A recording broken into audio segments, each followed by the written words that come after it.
after of global warming.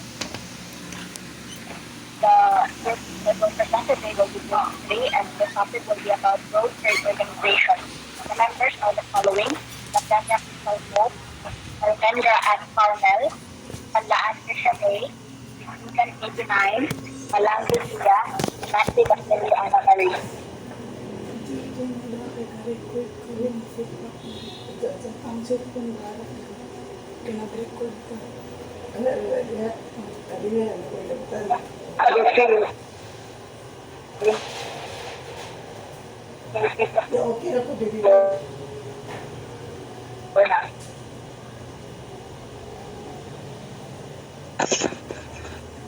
Mag-start.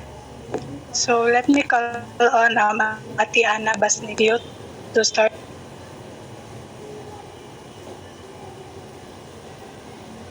Okay. So our report for this afternoon is all about the World Trade Organization.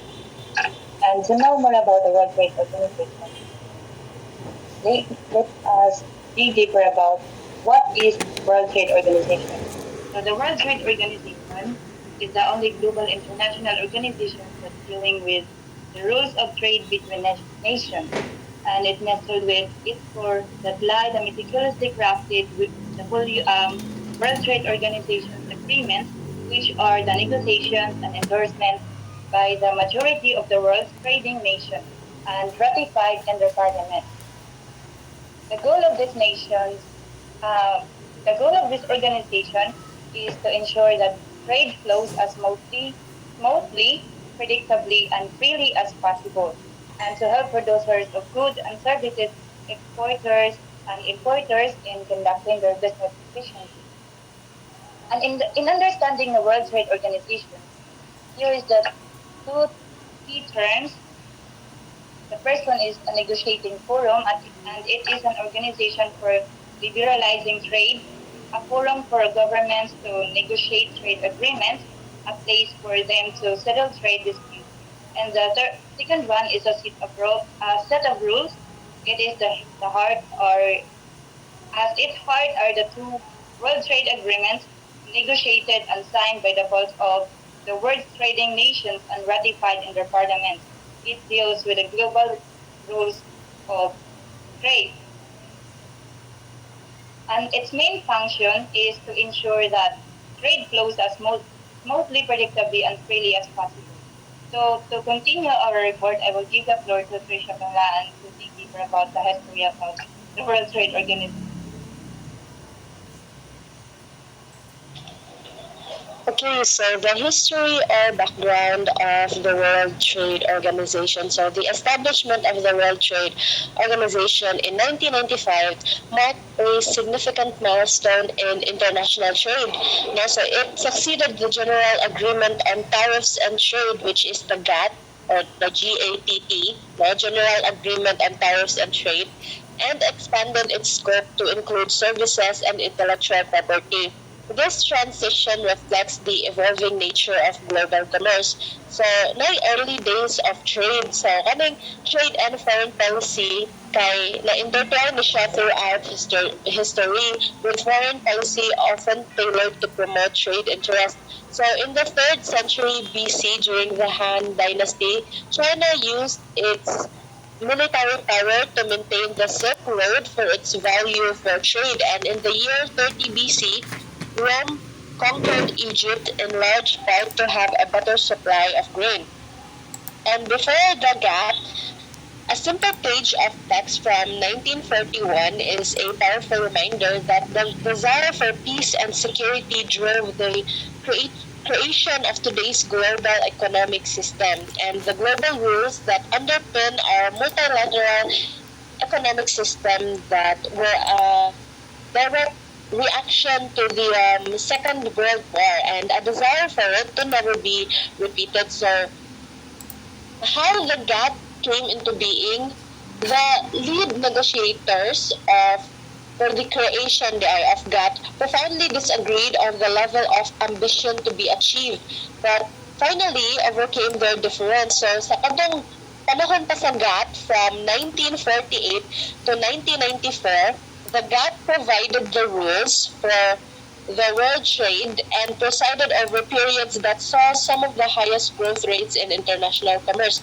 So it seemed well established, but throughout those 47 years, it was provisional agreement and organization. Yeah, diha na na-create ang WTO. So World Trade Organization was created on January 1, 1995. No, hinumduman ta na, no? Marked the biggest reform of international trade since the end of the Second World War. Whereas the GATT mainly dealt with trade in goods, the WTO and its agreements also cover trade in services and intellectual property. So the birth of World Trade Organization also created new procedures for the settlement of disputes. So naputay Doha round. So kani siya kay na-launch ni siya pag 2001 to achieve major reform of the international trading system through the introduction of lower trade barriers and revised trade rules. So a fundamental objective of the Doha Development Agenda is to improve the trading prospects of developing countries. So, mo na siya, no, ang evolution from GATT to WTO. So, mo na siya, the WTO began life on January 1, tinumduan na tumalik, January 1, 1995. Pero ang iyang trading system is half a century older. Ang General Agreement on Tariffs and Trade. So, mo to siya, na-provide siya rules sa system and nag-evolve sa rounds of negotiation since 1948. And then, na-upload ning Uruguay round from 1986 to 1994, mo na siya ang last and largest na GATT na round, leading to the creation of the WTO. So, ang kadang WTO, naborn siya sa negotiations, gihapon na siya nga date, no? January 1, 1955. 1995 na siya, guys. Typo. 1995 na siya, okay? Typo. Very wrong. So, okay, with its work resulting from the 1986 to 94, ang Uruguay round and earlier General Agreement on Tariffs and Trade negotiation niya, humana na kay kanang WTO kay nag-host sila new negotiations under the Doha Development Agenda launched in 2001. So, next na tayong reporter. So now let's move on to the key principles of the WTO. So WTO operates on principles which form the foundation of its system, which is rule-based as being discussed earlier. So these principles foster stability and fairness in the global commerce. So these are the following principles. So let's start with the trade without discrimination. So under the WTO agreements, they emphasize that countries cannot normally discriminate between their trading partners. So here, musod diri ang the most favored nation treatment, wherein a specific country would grant someone a special favor, and this country will have to do the same for all other WTO members. So, meaning they would give the same equal treatment to all other members of the WTO. So, if the Philippines special treatment ka sa Canada, dapat for all other WTO members, same treatment sa imong ihatag. So, that is the MFN treatment. And aside for that, we also have here the national treatment, wherein it emphasizes that countries should not discriminate between its own local and foreign products. So, anhidiri, it means that the imported and locally produced goods should be treated equally. So, when foreign goods will enter the market in your country, same treatments should be applied on unsay naa ninyo in your local goods. So, the same will apply to other foreign and domestic services, foreign and local trademarks, as well as copyrights and patents. So, next slide, please. Next principle is a freer trade, and this is gradually done through a process of negotiation. So WTO is done through a process of negotiation man, diba? So in this freer trade, what is being emphasized here is lowering the trade barriers to encourage a freer trade. So the barriers that are being concerned here are the customs duties, tariffs, as well as measures on import bans or quotas, which would restrict quantities selectively. So from time to time kaning fair trade ginadiscuss ni og maayo sa WTO because it is one of the common concerns that they would have to deal with in their organization. So next principle is the predictability. And predictability is a principle which is done and lived through binding and transparency. So if natay lowering trade barriers in the freer trade, here in the predictability, it is focused on how one country or a member country of the WTO would raise a barrier. So the principle of predictability here emphasizes that trade barriers should not be raised arbitrarily. So meaning if one country would raise trade barriers, they would have to inform other WTO members para dili sila makurat-kuratan nga na sudden changes in their trade policies or process. So the predictability is being done by the WTO by these 3 steps. So first, tariff rates and market opening commitments are being bound inside the WTO.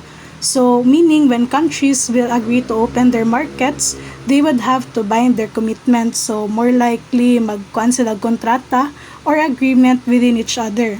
Next, the WTO discourages the use of quotas and other measures used to set limits on quantities of imports. So, ari diri it is emphasized that administering quotas could lead to a more red tape and accusations for unfair play. So, ginadili na sa WTO. And then lastly, the WTO makes sure that the country's trade rules are clear and public or transparent as possible. So they believe in transparency wherein they would require the governments or member countries to disclose their policies and practices publicly within the country and within the WTO members. So kaning number 3 nga ilang step on living this principle will be further discussed in other parts sa report. So next slide please. Another principle is promoting fair competition. So WTO is a system of rules, and with this system of rules, they are made to ensure that there is an open, fair, and undistorted competition within the trading system. So because of that, this principle of the WTO discourages unfair practices. So it's very stern ang WTO in giving consequences for unfair practices wherein ang kaning nga issues, the WTO tries to establish rules to refer what is fair or unfair and how the governments would respond to these specific problems. So when they would respond to this, particularly they would charge additional import duties or compensations. So they will give consequences for member countries nga magpractice og unfair acts ingana. And then most probably or most all of the agreements within the WTO aims to support fair competition. So mostly they tackle how they would solve this problem about unfair practices. And then lastly, we have the principle of encouraging development and economic reform. So in this principle, the thing that is being emphasized here is the support for the less developed countries. So the WTO believes that the trading systems should be more beneficial for these countries by giving them more time to adjust with greater flexibility and special privileges, because they believe na ang less developed countries dili sila ing ana ka equipped og paspas makabangon or maka-adjust when it comes to economic reforms and developments kay lesser ilang capabilities. So they opt to give them special privileges or treatments para makaapas sila sa other countries nga kanang ahead nila. So this principle is emphasized in the Doha round or agenda na katong gi-discuss ni Trecia kaganina, because in the GATT or the Uruguay round kay wala kay ni siya na-emphasize. Hence in the current Doha development agenda, the developing countries' concerns about the difficulties that they face in the trading system is being addressed and emphasized. So those are the founding principles of the WTO, and then these principles are being made to create a sustainable development, raise people's welfare, accompanied by specific policies that would have to be followed within the WTO members to ensure economic growth and development according sa mga needs and aspirations for each members of the WTO. So next we'll have the another part of report, the organizational structure.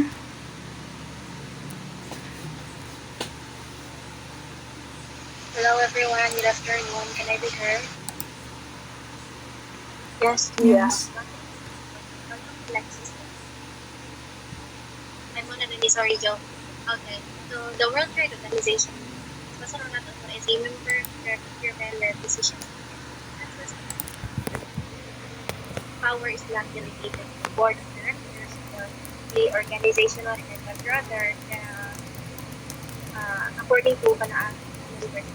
The first level of organization, there are three levels. The first, with the highest authority, is the ministerial conference. So the ministerial conference is the topmost decision-making body of World Trade Organization, which usually meets every 2 years. It brings together all members of the World Trade Organization, all of which are countries or customer unions. This ministerial conference can make decisions on all matters under any multilateral trade agreements or includes settlements, so although they only meet once every 2 years. And the second level is the General Council and bodies reporting. So the General Council is, I think, nani siya yung next slide is the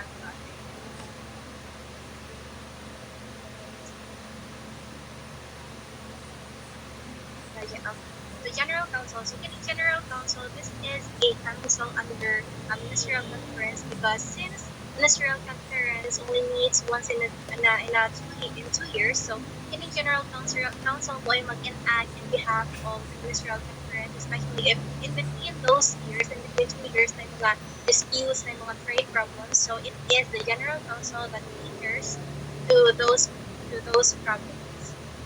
Next. Okay, so the General Council also meets or acts as the dispute settlement body. So it deals with disputes within members of World Trade Organization members and the authority to establish dispute settlement panels, refer matters to arbitration, adopt panel, appellate body, and arbitration reports, maintain surveillance over implementation of recommendations and rulings contained in such reports, and authorize suspension of possessions in event of non-compliance with those recommendations. So this dispute settlement body has actually a rule book called Dispute Settlement Understanding, whereas although they also review this from time to time in case of changes or development as well, and it has a subsequent mandate to agree to negotiations or improvements to clarifications of dispute settlement. Then the General Council also meets or acts as a trade policy review body. So its role is to review policies on trades. So it's carried out on a cyclical basis, determined on the average share of value of their global trade in goods and services over a 3-year period. So it actually depends on the amount of trade that a member country does. So as if ever naku ang imuhang like contribute or naku ang imuhang gina-trade to other countries or other members, the more sa i-review sa trade policy sa TPRP. And they also use this the trade policy review mechanism as a process of regular analysis of trade policies of all world trade networks. So please next. Okay, so the third level are the councils for each broad area of trade. Actually, kita ninyo nga tuluran ni siya, pero under these, there are still committees and subcommittees that works under these boards. Okay, so first is the Council for Trade and Goods. So, as sa pangalan pa lang nila dahil so ma-identify na natin, it's about supervising trades within the members of the council. So one of the top subsidiary bodies of World Trade Organization and reports directly to the General Council. It oversees the implementation of all agreements relating to trade in goods, including that 1994. So below this, and the next slide actually has shows the subcommittees, but it will be too long, so mag-focus lang sa it's like motherboard nga nag-report sa General Council. So below this, naapay mga subcommittees assigned to particular issues within about trade and goods. Then the second one is Council for Trade and Services. So it takes note of member certification regarding dance questions. It also debates developments in services, trade, and regulation that are raised by members. It is responsible for facilitating operation of the GATS and for furthering its objectives. So these are also like the services that are offered by the members are also being supervised by this council and is being reported to the general council. The last one is Council for Trade-related aspects of intellectual property rights for TRIPS Council. So this forum of WTO members discuss issues relating to the operation and implementation of the TRIPS agreement and where they consult on matters relating to intellectual property and trade. So next. Actually, okay. So and as you can see below the General Council, there is a Trade Negotiations Committee. So it is also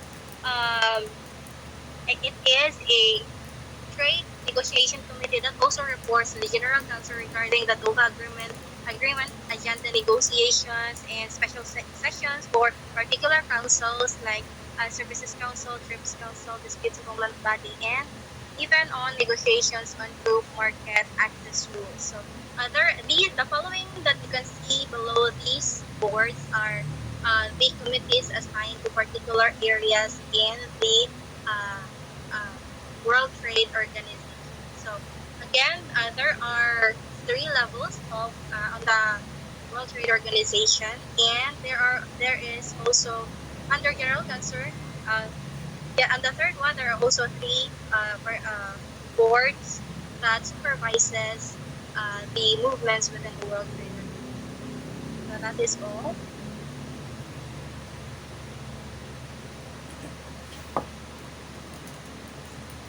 So, hello everyone. Am I audible? Yes. Alright, so thank you. So let's now proceed to the World Trade Organization Secretariat. So the World Trade Organization Secretariat, this is the office responsible for the secretarial, clerical, and administrative affairs of this organization. So the Secretariat office is located in Geneva. This is the headquarters of WTO, and this is a city in Switzerland. So it has around 620 staff and is headed by a director general. So mostly these staff, 620 staff, is composed mostly of economists, lawyers, and others with a specialization in international trade policy. So also specialists in information technology, communications, statistics, finance, human resources, and language services. So the Secretariat, because the Secretariat does not itself have a decision-making role. So the incumbent Director General of the WTO Secretariat is Ngozi Okonjo-Iweala. So she is the first woman and first African to hold this position. So these are the roles and responsibilities of the WTO Secretariat.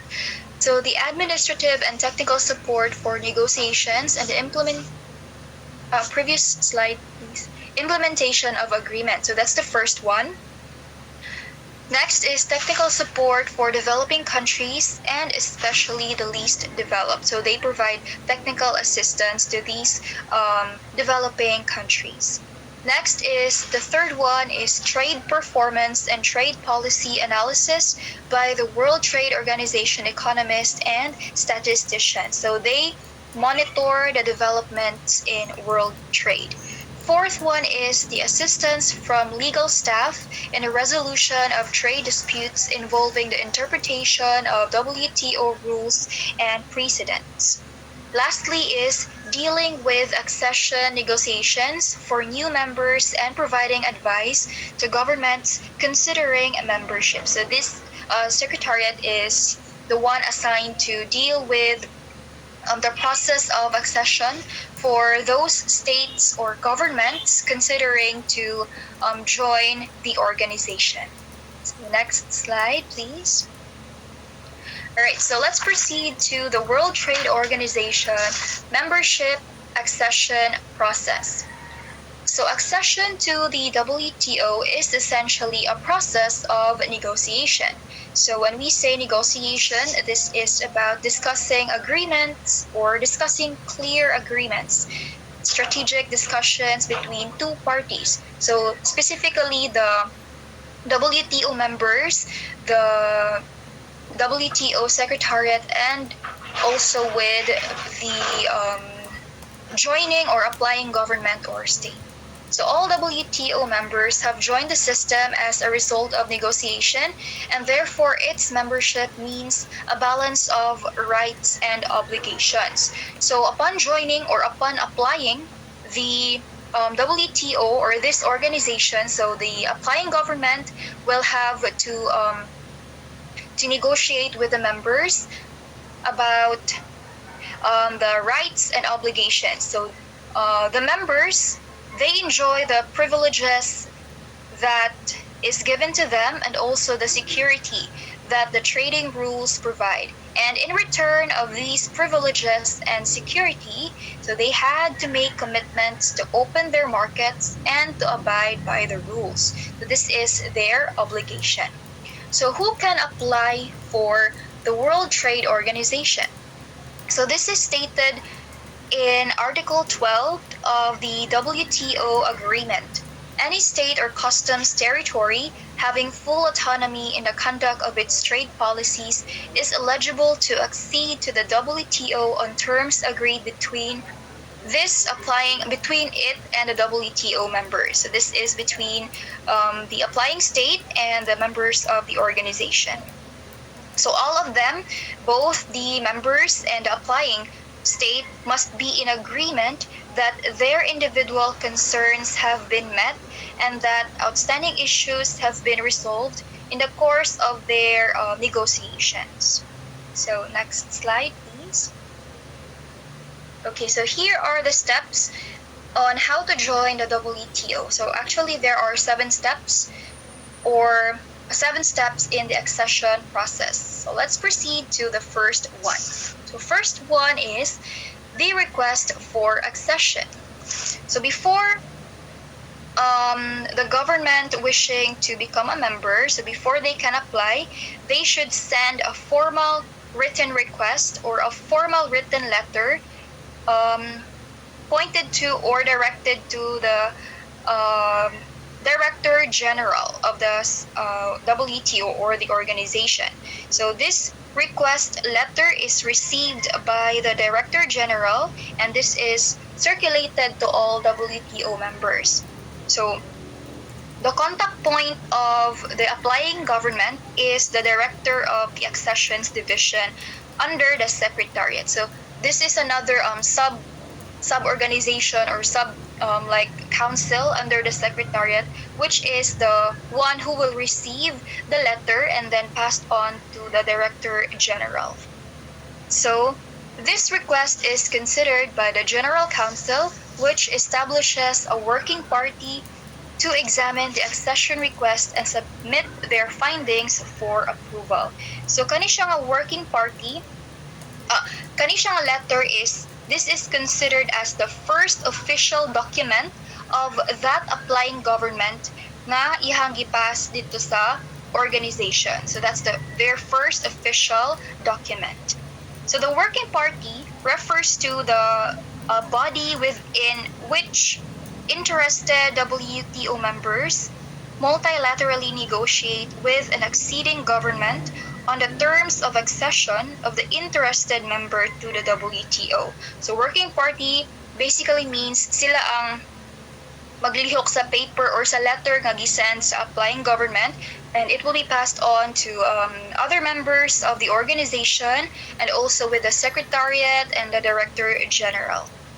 So they will be examining this application and then submit some recommendations to the General Council. Next step is second one, submission of a memorandum on the foreign trade regime. So the government applying for membership has to describe all aspects of its trade and economic policies that have a bearing on WTO agreements in a memorandum. So the memorandum will be examined by the working party dealing with the country's or the government's application. So they will present a memorandum covering all aspects of its trade and legal regimes, ilang mga economic policies to the working party. So kani siya nga memorandum, this will form as the basis for detailed fact-finding by the working party. So ang working party ilang tanawon ang kani nga memorandum, muni siya ang legal basis nila para mabaw-an nila ang ilang trade policies, economic policies, and stuff like that. So after submitting the memorandum, so there will be subsequent working party meetings, and they will see the examination of questions posed by the WTO members. So ang working party mo silang i-question sa mga WTO members based on the information provided in the memorandum of the applying government. So muna siya, and then it will be like a discussion, and muatan sa dito ang applying government or applying state are mutubag sila sa questions sa WTO members and the working party. So that's for the second step. Next is number 3, conditions of entry. So the working party goes into the substantive part of the multilateral negotiations involved in accessions, which determines the terms and conditions of entry for the applicant government.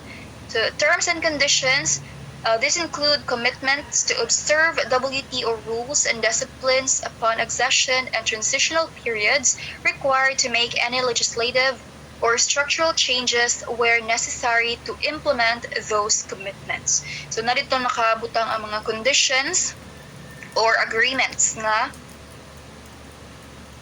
terms and conditions for the applicant government. So that's the third step. Next is the fourth step, the bilateral negotiations. So parallel bilateral talks begin between the prospective new member and individual countries. So kani siya, this is the core phase of the accession process. So bilateral meetings or negotiations are held with the working party members to negotiation. So kani siya, dili i-discuss ang benefits. So the talks determine the benefits, so in the form of export opportunities and guarantees, and other WTO members can expect when the new member joins. So dili i-discuss through this negotiation stage, dili i-discuss ang rules, agricultural support and export subsidies, and also the market access commitments on goods and services of the applying government. So the results of these bilateral negotiations are consolidated into a document which is now part of the final accession package. So that's the fourth step of the accession package, accession process. So muna ni siya, padung na ni siya sa fifth step, which will be the accession package. So here, the final accession package. So the working party finalizes the terms of accession. So once the working party has completed its examination of the applicant's trade regime, so muna ni siya ang makabutang sa accession package, which contain the following. So first is a report of the working party. So this contains the summary of proceedings and conditions of entry. And then second is the protocol of accession. So a draft membership treaty. So So, diri nakabutang ang formal treaty is a formally concluded and ratified agreement between the WTO members, working party, and the applying state or government. So draft pa na siya since padung pa man siya sa approval. So draft pa na siya nga protocol of accession. And then third is the schedules of market access commitments in goods and services agreed between the acceding government and WTO members.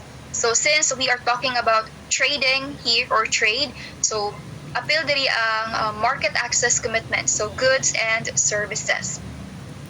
So next is, sixth step is the approval of the accession package. So the final package consisting of the report, protocol, and list of commitments will be presented to the WTO General Council or the Ministerial Conference for adoption. So once approved by the General Council or the Ministerial Conference, the accession package is redistributed as a non-restricted document. So two final documents will be issued at this stage. So muna ni siya ang i-approve na ang accession package, and then two final documents will be issued. First is the decision of the General Council. So the decision of the General Council, if they are going to be approved as a member. And then second is the protocol of accession of the new entrant or the new member. So this protocol of accession, muna ni siya, final na ni siya. On the fifth step, kay draft pamanto siya. And on the sixth step, final na siya nga protocol of accession. So this protocol of accession is annexed to the report, which states that the country accedes or abides to the WTO agreement, so which defines the schedules and outlines final provisions for timing of acceptance of the protocol and then full membership of the WTO or World Trade Organization. So last step for the accession process is becoming a full member. So once approved by the General Council or Ministerial Conference, the applicant is then free to sign the protocol of accession, stating that it accepts the approved accessions package subject to ratification in its national parliament. So, muna siya, mura na sila og mo sign og contract to join and to become a member of this organization. So, normally 3 months is given from the signature of the protocol of accession for this to take place. So after signing the document or after signing the protocol of accession, so napa sila 3 months before the full membership to take place. So 30 days after the applicant government notifies the WTO Secretariat that it has completed its ratification procedures, the applicant government becomes a full member of the WTO. So normally that would be 30 days to 3 months. So that is all for my report regarding the WTO members and membership. I will now hand you over to the next reporter. Thank you for listening. All right, am I audible to everyone? Yes, Kiki. Yes. Oh. Okay, so let's proceed to the functions and tasks and responsibilities of the World Trade Organization. So the World Trade Organization's overriding objective is to ensure trade flows as smoothly and predictably as possible and to help its members use trade as a means to raise people's living standards. It does this by, one is negotiation of trade agreements. So they provide a forum for member countries to negotiate and reach agreements on trade-related matters. So these negotiations cover the issues of including tariffs, non-tariff barriers, services, and intellectual property. Next is implementing and monitoring agreements. So they oversee the implementation of the agreements reached during negotiations. So they monitor the trade policies of member countries to ensure that they complied with the agreed-upon rules and commitments. Next is dispute settlement. So one of the most critical functions of the World Trade Organization is the resolution of trade disputes between member countries. So the responsible for these settlements are the dispute settlement body, which reviews and adjudicates disputes, providing a formal and impartial process for resolving conflicts. So we have the famous, I'll give you fun. Examples of famous dispute cases is the Canada aircraft dispute and the European United States Foreign Sales Corporation dispute. So next responsibility is trade policy review. So they conduct regular reviews of trade policies. So these reviews provide a platform for members to discuss their trade policies and practices, promoting transparency and understanding among nations. Next is technical assistance and capacity building. So they provide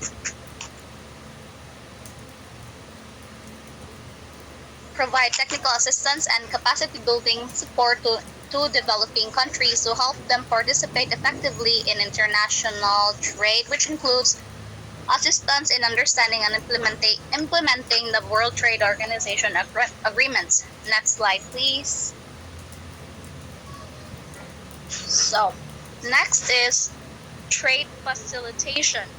So they aim to simplify and harmonize customs procedures to facilitate the smooth flow of goods across borders. So the Trade Facilitation Agreement concluded in 2013 is an example of an agreement that focuses on improving custom practices. So this agreement is to simplify or streamline and harmonize customs procedures and other aspects of international trade to facilitate the movement of goods across borders. Next is market access. So they seek to reduce barriers to market access, including tariffs and non-tariff barriers, to promote a more open and competitive global trading system.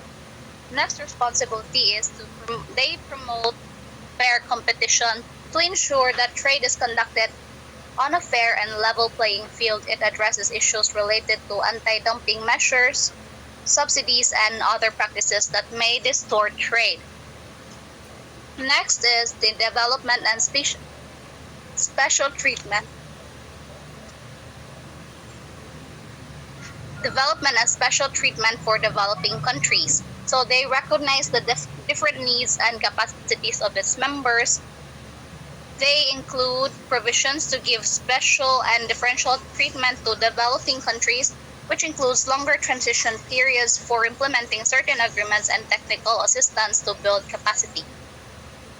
Lastly is they monitor and research. So they conduct research and analysis on global trade trends, economic developments, and the impact of trade policies. So this information helps member countries make informed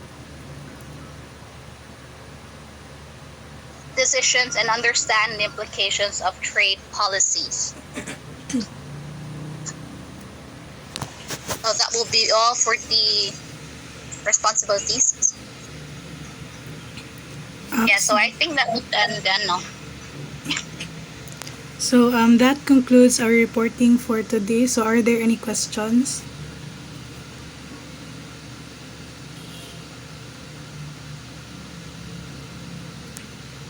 So we have prepared a short quiz as instructed by Sir Belmonte. We prepared 20 multiple choice questions and some essay questions. So we would just post the quiz or the Google form sa ato ang group chat as well as in our Google Classroom.